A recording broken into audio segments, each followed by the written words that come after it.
Blood doesn't lie, and the blood smeared across Thaddeus Whitmore's fence posts told a story he didn't want to read for 12 years. Nothing had disturbed the silence of his ranch except wind and cattle. But there she was, collapsed against the weathered wood, her dress torn, breathing shallow, alive. But barely. Thorne had built this isolation deliberately after what happened to his family after the fire. After the accusations that followed him like smoke, he'd chosen this emptiness. No neighbors for miles, no visitors, no complications. 7. Just him, his cattle, and the kind of peace that comes from being forgotten by the world. He stood 30 feet away, rifle loose in his hands, studying the woman who'd shattered his carefully constructed solitude. She couldn't be more than 30, dark hair matted with dirt and something darker. Her hands pressed against her side, where fabric had torn and blood had seeped through. She hadn't seen him yet. Her eyes were closed, face pale as morning frost. Every instinct screamed at him to turn around, walk back to the house, pretend he'd never seen her. 7. In his experience, helping strangers only brought trouble. And trouble was the one thing Thorne Whitmore had sworn never to invite back into his life. But she shifted against the fence. A small sound escaping her lips. Pain mixed with exhaustion, something in that sound cut through 12 years of carefully built wall. He found himself taking a step forward, then another. She opened her eyes when his shadow fell across her green eyes. Sharp despite the pain, and they fixed on him with a mixture of fear and desperate hope that made his chest tighten. 7 tried to speak, but only managed a whisper. He couldn't quite catch. Thorne crouched down, keeping the rifle across his knees, maintaining distance even as he moved closer. Up close, he could see the extent of her injuries, cuts on her arms, bruising along her jaw, and that wound on her side that had soaked through her dress. Someone had hurt her badly. She managed to speak. Then her voice cracked and raw. "Please, they're coming." 7. Those two words changed everything, because if someone was coming, if someone was hunting this woman, then his 12 years of peace were about to end, whether he helped her or not. And Thor Whitmore was about to face the one choice he'd spent over a decade avoiding: getting involved in someone else's fight. But as he looked into those desperate green eyes, he realized the choice might already be made for him. Thorne's first instinct was to leave her there. His second was to help his third. The one that won was to get answers before either option got him killed. "Who's 7's coming?" he asked, glancing toward the horizon where dust clouds could hide approaching riders. She tried to sit up straighter, wincing as the movement pulled at her wounds. "Men from Dead Rock Canyon, 3 of them, maybe 4. Her voice carried the kind of exhaustion that came from running hard and long. "They've been tracking me since yesterday." Dead Rock Canyon. Thorne knew the place, a settlement 40 miles south known for 2 things: silver mining and the kind of men who asked no questions about a person's past if she'd run from there. 7. She'd either stolen something valuable or seen something she wasn't supposed to see. "What did you do?" The question came out harder than he intended, but 12 years of isolation had worn away most of his social grace. Her eyes flashed with something between anger and hurt. "What makes you think I did anything wrong? Because innocent people don't usually end up bleeding against my fence post with killers their trail." She looked away, her jaw tightening for a moment. He thought she wouldn't answer. Then she spoke so quietly he had to lean closer. 7. To hear I saw them murder a family. The Hendersons, they had a claim near the canyon, found something worth killing." For her hands trembled as she pressed them tighter against her side. I was there to buy supplies. Wrong place, wrong time." Thorne studied her face, looking for the tells that would mark her as a liar. He'd gotten good at reading people in his years before the isolation had to be in his line of work. But her eyes held steady, and the tremor in her voice sounded like trauma, not deception. "So you ran," he said. "What else was I, Sven's, supposed to do? Stay and let them silence the only witness?" She met his gaze again. "They killed a whole family over whatever the Hendersons found. You think they'd hesitate to kill one more person?" A sound drifted across the plains, distant but unmistakable hoof beats. Multiple horses riding hard. Thorne rose to his feet, rifle ready, eyes scanning the horizon. There a dust cloud, maybe 2 miles out, moving fast toward his property. 4 riders, just like she'd said. The woman, he still didn't know her name, struggled to stand using the fence. Sevens for support. Please, she whispered. I won't bring you trouble, just point me toward water and I'll keep running. But Thorne was already calculating 4 armed men probably desperate to cover their tracks. If they'd kill a family for whatever the Hendersons had found, they wouldn't leave Lucan. And now that they'd tracked her to his land, he was already involved whether he liked it or not. The hoofbeats were getting closer in less than 10 minutes. Those riders would crest the hill and see his rat, they'd see her. 7 up and they'd see him, and Thor Whitmore would have to decide whether 12 years of peaceful isolation was worth dying for. Thorne made his decision in the space between one heartbeat and the next, not because he was brave and certainly not because he was foolish. He made it because he recognized something in the woman's eyes, the same desperate cornered look he'd seen in his own mirror 12 years ago. Can you walk? He asked, already moving. She nodded, though the way she gripped the fence post suggested walking would be more hope than reality. Sevens. My name's Serafina Caldwell, she said as he slipped an arm around her waist, supporting her weight. Sarah Thor Whitmore, and we're about to get very well acquainted with my root cellar. The cellar was his insurance policy, a hidden space beneath the kitchen floor where he'd stored emergency supplies, and if he was honest, where he'd planned to hide if his past ever caught up with him.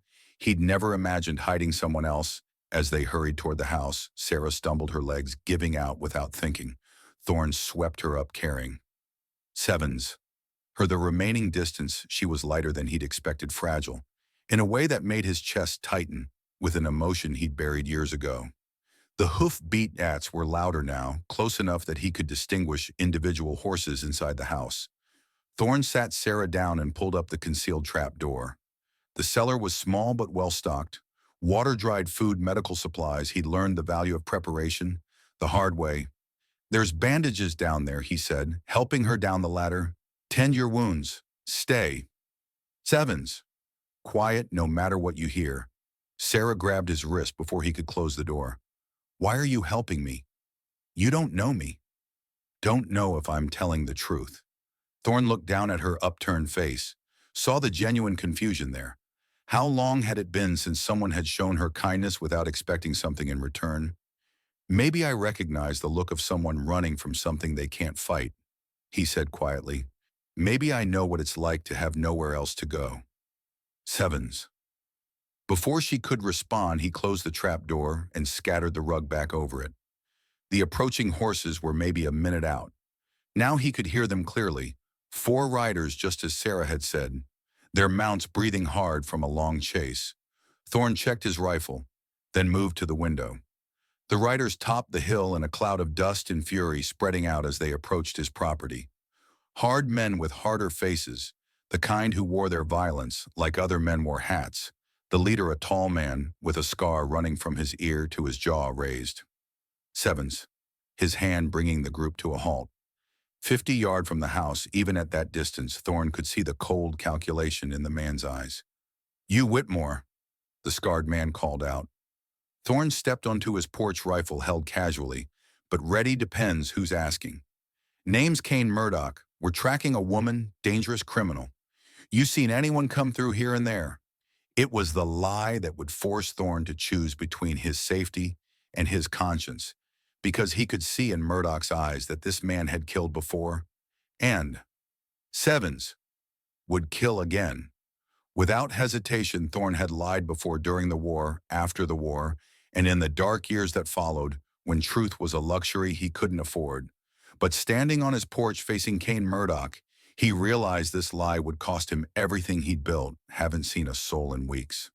Thorne set his voice steady, despite the weight of the rifle in his hands. Gets lonely out here, but that's how I like it. Sevens. Murdoch's eyes narrowed, scanning the property with the thoroughness of a man who tracked prey, before his gaze lingered on the fence posts where Sarah's blood had dried dark against the weathered wood. Funny thing, Murdoch said, dismounting with practiced ease. We followed her trail right to your property line, blood trail 2. Woman was hurt bad when she passed through the other 3 riders, spread out. Not threatening exactly, but positioned like men who knew how confrontations ended. Thorne recognized the formation. He'd used it himself in another lifeblood. 7 to where it could be from anything, Thorne replied. Coyotes hunt through here, regular. Maybe your woman tangled with something with teeth. Murdoch smiled, but it was the kind of smile that preceded violin mind. If we take a look around just to ease our mind, it wasn't a request. Thorne could see that in the way Murdoch's hand rested near his gun, in the way the other men watched his every movement. They'd search his property. Whether he agreed or not, the only question was whether they'd kill him first or after free country. Thorne said, stepping aside, though I'd Sevens. Appreciate you not disturbing my cattle. They spook easy as Murdoch approached the porch. Thorne caught sight of something that made his blood run cold. Mud on the man's boots.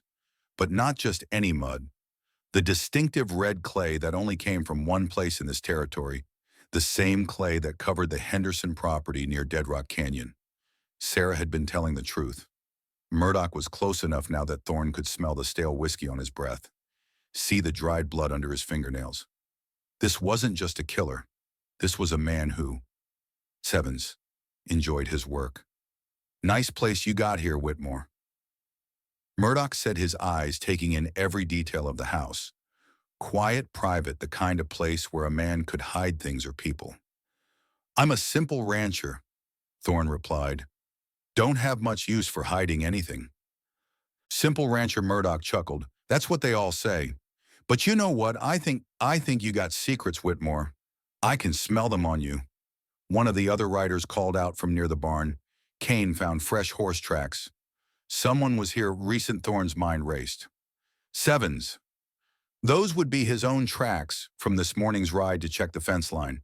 But Murdoch wouldn't know that. And in his current mood, the man was likely to assume the worst. Murdoch's hand moved closer to his gun. Thought you said you hadn't seen anyone. I said I hadn't seen a soul. Didn't say I hadn't left my own property. Thorne kept his voice level, but his finger found the trigger of his rifle. Rode out to check my fence line this morning. Found some posts damaged, probably the same animal that left that blood. For a long moment, the two men, Sevens, stared at each other. Thorne could feel the weight of the moment, the terrible balance between truth and lies, between safety and catastrophe. Then Murdoch smiled again, and Thorne knew that whatever happened next, his 12 years of peace were about to end in violence. The tension broke when Murdoch stepped onto the porch uninvited. That single act crossed a line Thorne had drawn in blood 12 years ago. No one entered his sanctuary without permission. Sevens. Let's have that look inside. Murdoch said, his hand now resting openly on his gun. Thorne raised his rifle an inch.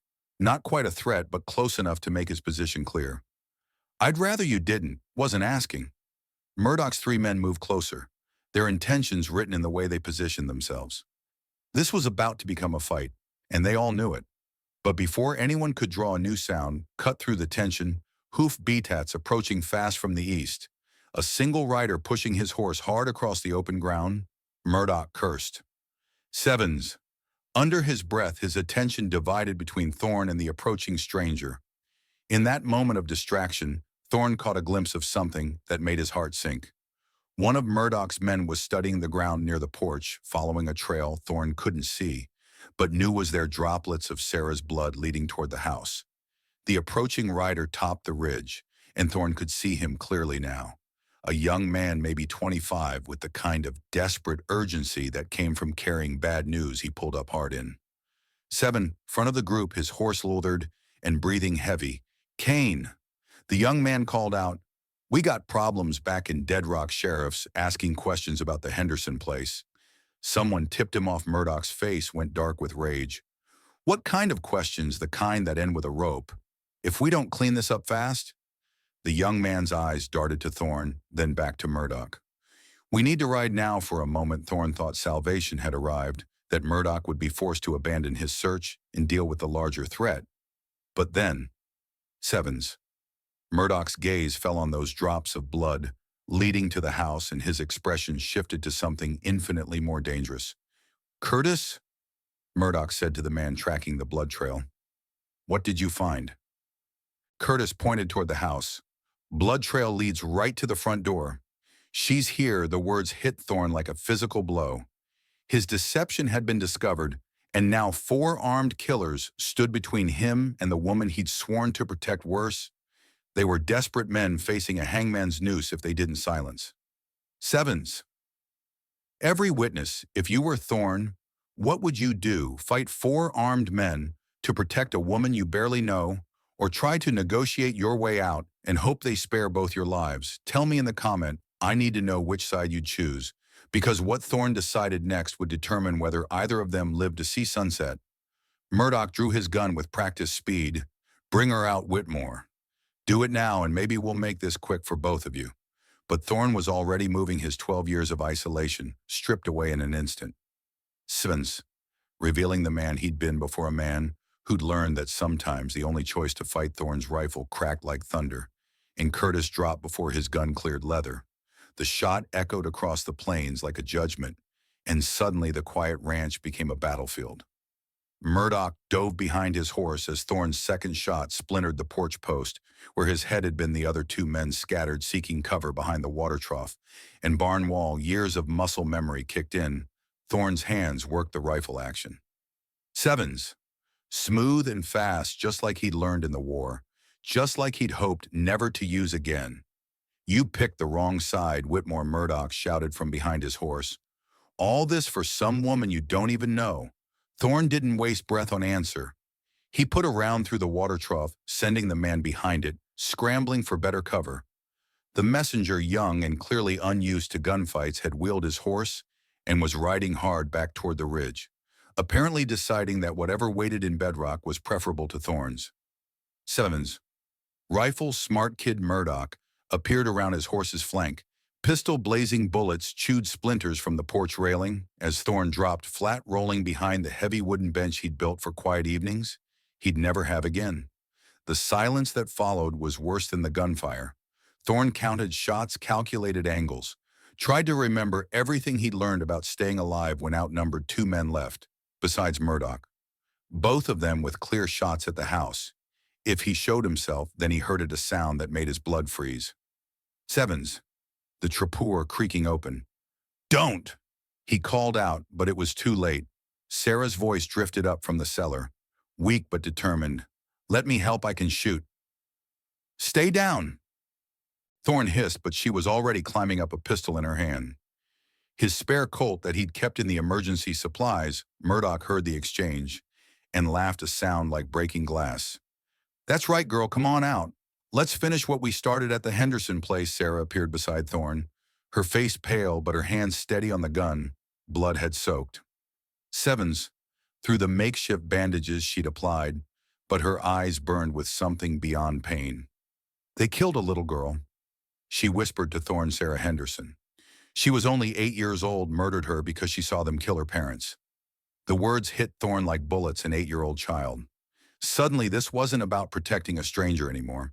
It was about justice for the innocents these men had butchered. How many rounds you got? Thorne asked. 5 in the gun, plus whatever's in your belt. Thorne checked his rifle. 3. Sevens rounds left against Murdoch and 2 experienced killers. It wouldn't be enough for a straight fight. But then he remembered something, the old mining explosive he kept in the barn for clearing stumps, dangerous to store, but effective for more than just moving rocks. Can you keep them busy for 2 minutes?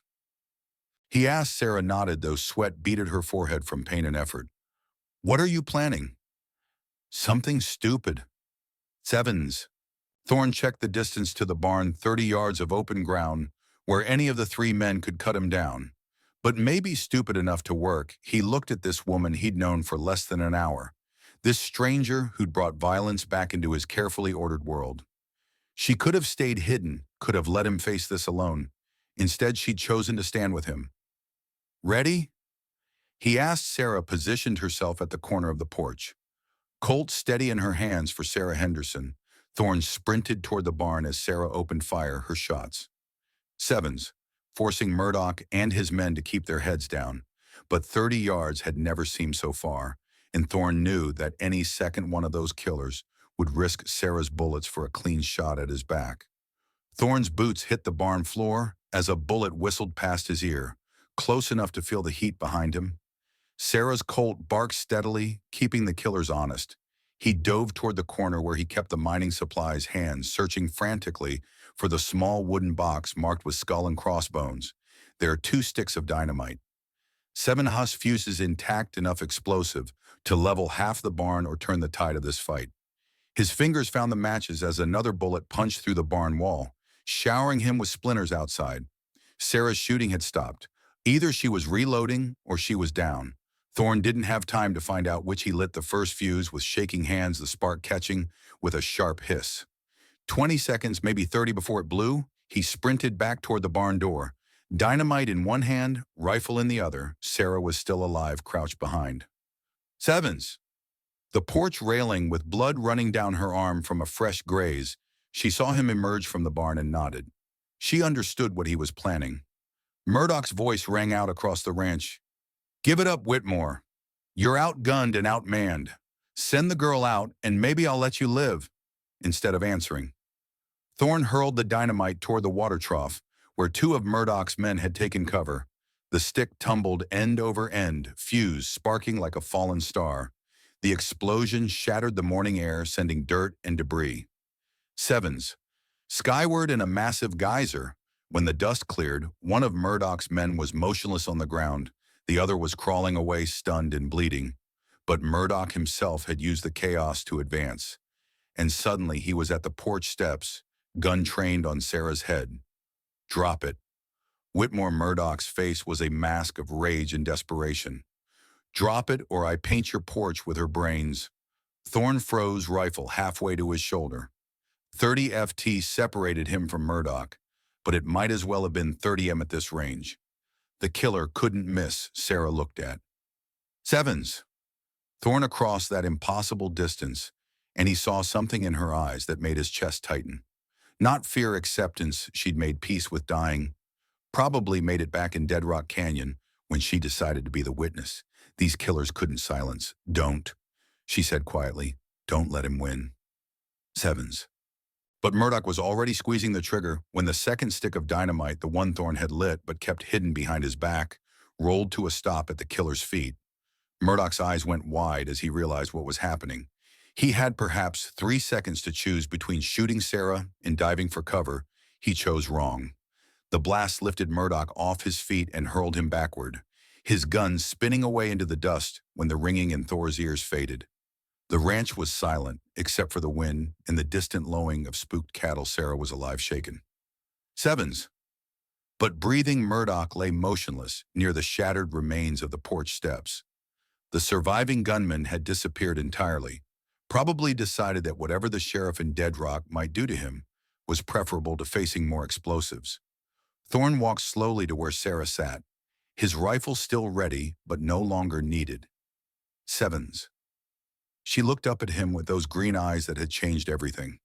Is it over?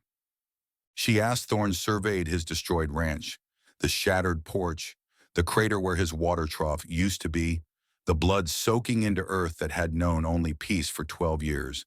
Yeah, he said, reaching down to help her stand. It's over. Sevens. 3 days later, Sheriff Morrison arrived from Dead Rock Canyon with a posse and questions. He found Thorne repairing his porch while Sarah sat nearby, her wounds healing, but her presence permanent in ways neither of them had planned. Morrison was a good man, honest in a territory where honesty was often fatal. He listened to their story, examined the bodies, and nodded when Thorne handed over the dynamite that Murdoch had been carrying, evidence of the silver claim that had gotten the Henderson family killed. Henderson found a vein worth killing for Morrison.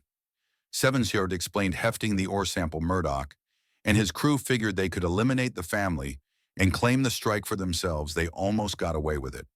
The sheriff's eyes lingered on Sarah, taking in her healing injuries and the determined set of her jaw. You willing to testify in court about what you saw?